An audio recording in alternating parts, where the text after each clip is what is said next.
bascule lors d'un dîner à l'Élysée. Il y a Brigitte, il y a Emmanuel Macron, et là on parle de la PMA et on parle de la France. Il maintient que la colonisation est un crime contre l'humanité, il maintient qu'il n'y a pas de culture française. Il m'explique que de toute façon la GPA c'est inéluctable, etc. L'euthanasie et tout ça. Donc je lui dis, vous êtes en train de détruire la société, Emmanuel. Donc je vous laisserai pas faire. Je lui dis, en fait, vous allez réaliser la dernière étape dont parle Jean Monnet dans sa conclusion. L'Europe de demain, l'Europe unie, ne sera qu'un palier pour aller vers la gouvernance mondiale. Il me dit oui, je pense. Je le découvre tel qu'il est, européiste, c'est-à-dire il veut plus de la souveraineté française. Il n'y croit plus. Mondialiste. Il pense que la France est un morceau du marché planétaire de masse.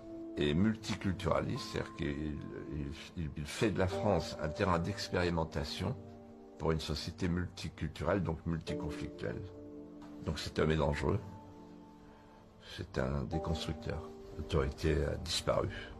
L'identité avec Macron, il n'y en a pas, puisqu'il n'y a pas de culture française, donc il n'y a rien. Donc la France est plus souveraine. J'avais un ami qui disait, ben moi je vois autour de moi l'usine qui se démonte, la mosquée qui s'installe et le porte-monnaie qui se vide. Voilà.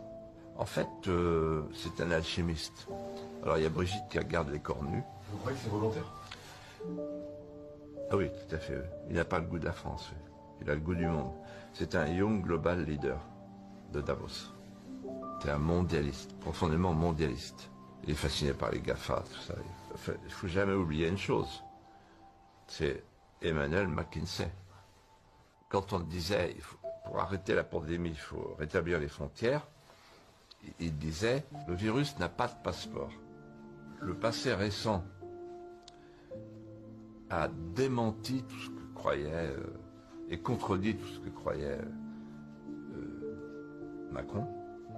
Le retour du tragique, la frontière, la souveraineté, l'interdépendance, le doux commerce, ça c'est fini. Il a tout faux en fait. Je voyais très bien ce qui se passait. Le chat jouait avec la souris, mais la question c'est de savoir qui était la souris. Qui est la souris? Le chat c'est moi. Et quand je dis la souris, c'est un souriceau.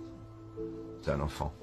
Il me rappelle le mot de l'Ecclésiaste, malheur au royaume dont le prince est un enfant. La caractéristique d'un enfant, c'est qu'il joue, il parie, et en même temps,